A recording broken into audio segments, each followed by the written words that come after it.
নেমে আসবে, তাই চটপট আমরা টুকটাক শপিং করে নিয়েছিলাম, কারণ আমাদের এরপর যেতে হবে কঙ্কালীতলা মন্দিরে। শান্তিনিকেতন থেকে কঙ্কালীতলা প্রায় 3 থেকে 3.5 কিলোমিটার। সোনাঝুরি হাট থেকে বেরিয়ে যখন কঙ্কালীতলা মন্দিরের দিকে আসছি, এতটাই বাতাস দিচ্ছিল আর বৃষ্টি হওয়ার জন্য এতটা ঠান্ডা ছিল ওয়েদারটা যে গায়ে চাদর দেওয়ার মতো। এই মার্চ মাসের শেষের দিকে এতটা ভালো ওয়েদার পাবো শান্তিনিকেতনে এসে সত্যি ভাবতে পারিনি।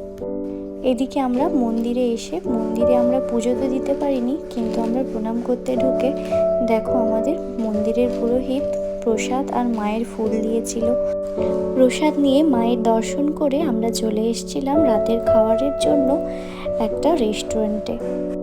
সত্যি বলতে সারাদিন এত জার্নি করার পর আর ভিডিও করতে ইচ্ছেই করছিল না, তাই টুকটাক যতটুকু পেরেছি ভিডিও করে রেখেছিলাম তোমাদের সাথে শেয়ার করব বলে। নেক্সট দিন